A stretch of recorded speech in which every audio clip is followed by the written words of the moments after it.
Gentlemen, let's move over and now talk about the campaign mode now, and I'll come to you, Honorable Dokelo. We see the president back on campaign mode. In fact, listen to what the president had to say. Hawa watu ya makelele hii wanasumbua, wanapiga makelele sijui mitandao wapi. Hawa watu wako na kazi ngumu sana. Kushindana na mimi, hawa wako na kazi ngumu. Si mambo yao ni kuchora tu kwa internet na kuzunguka na fitina. Hawa watu tawanyorosha asubuhi na mapema. Honorable Kelo, is there a winning formula in the 2027? Should we even be talking about this at this particular point? Can we put that into context? Can we put that into context? Because I want us to put this thing into context. All right. Let me say this. The president is actually addressing the same Gen Zs because they are the people who are, keyboard warriors. Mm-hmm. You don't really expect my mother, who is now 75 years, using her phone to tweet or to write anything on Facebook and stuff. No, he's actually addressing the young people. And what the president is alluding to is that, that agitation by young people may actually lead into a candidate that they will rally behind. That is exactly what the president is saying. And he's equally saying that if they will get to that stage where they're using social media as the platform for their campaigns, then he will defeat them early morning because there are no votes in social media. There is no polling station called X or Facebook. So basically that is what he's saying. He's saying you have to leave your comfort zone. Go and meet with the electorate. Sell your agenda as he is doing so that you can now galvanize the entire country and rally them behind you. That is basically what the president is saying. Remember, President Ruto is a beneficiary of a 5-year non-stop campaign.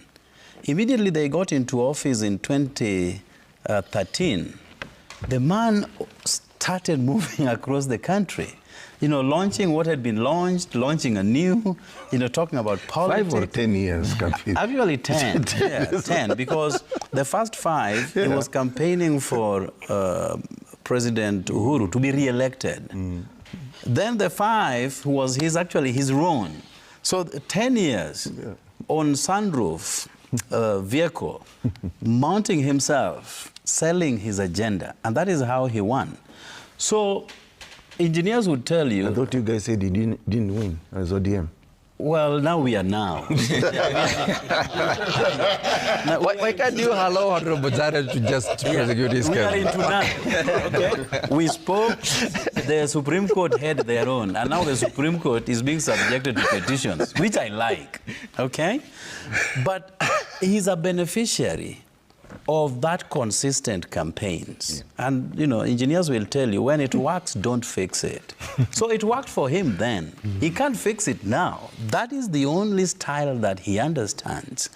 Now, whether he will, concoct a winning formula for 2027 is another ballgame. But remember, when he was angling to become a candidate, he made frantic efforts in Mount Kenya because of that, vote basket.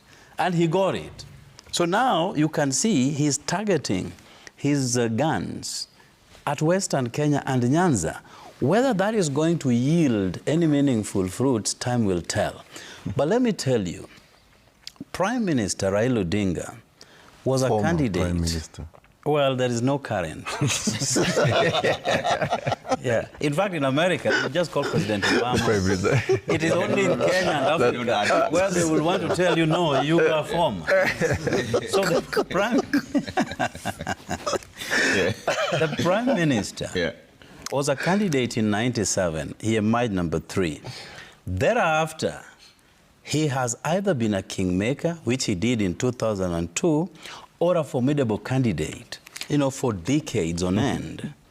And therefore, it will be foolhardy to believe that whether he's in Kenya or in Addis, that he will play no cardinal role in whoever becomes the president, or even run himself as a candidate. I don't know. We still have 2.5 years. He may as well say, let's rally behind President William Ruto. And remember, elections are actually next month in Addis.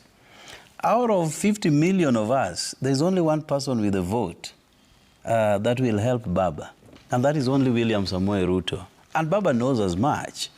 So I do not think that if Baba so chooses to hold on to his job at AUC, he will not pay back William for what he has done to him. I would doubt that. But, you know, politics is quite fluid. Anything can change at whatever time. Yeah. But also remember that the only candidate that may run against him would be Rigathi. The argument would be that when you are impeached, you cannot run for any political or appointive office for 10 years. But remember, there is the presumption of innocence until proven otherwise by a court of law. Yeah. Rigathi would do as much as he can to delay this court process as much as possible. Because once you've not exhausted all the appellate channels and you have a pending court matter, no one stops you from running. That is why today there will be a decision being made whether the composition of that panel, the empaneling of judges, the 3 judges led by Ogola, was actually in tandem with the laws. Yeah. Because he claims that they had already expressed some biases. So that is, we have not even gotten to the substantive matter. Yeah. We are still on peripheral objections here and there. What he's trying to do, and you know, he benefits from very good legal advice, drag this case, because by the time they will be coming now to discuss the substantive matter, it will be end of this year. Yeah. Then a decision will be made by High Court that he actually lost fairly in the impeachment process. Then he will move to the Court of Appeal. Yeah. The Court of Appeal will take another 1 year. Yeah. A decision will still be made that there was no error by Parliament to impeach him. Then he will move to the Supreme Court. And when you see the Supreme Court judges being exposed to a petition by none other than the former LSK president, is not an idle endeavor. Because the Supreme Court, as is currently constituted, if all the allegations that have been leveled against them on corruption is anything to go by, then they may actually clear Rigathi and say, Parliament add, the Court of Appeal add, High Court add, and therefore he ought to have been legally in office. That then gives him a leverage to run. So he may be a candidate. I'm not saying he will, but he may be. And remember, immediately after the impeachment, Kalonzo Musyoka started making forays in central Kenya as the alternative candidate. That has since stopped, because Rigathi has seen that he could actually run, and therefore we don't need Kalonzo. That is why now Kalonzo is talking to himself in press conferences in his home, not even in the field, in his home. So things are going to change, but... ideally, it's supposed to be the same coalition. It's supposed to be Azimio. So when you say... It should be Azimio, but you know, he has... No, Azimio bolted a long time ago. He has held a series of press conferences. We are never invited. We only see him on TV alone, and sometimes with Jeremiah Kioni. A party that has benefited 3 cabinet secretaries, if they don't really merit, but they have benefited.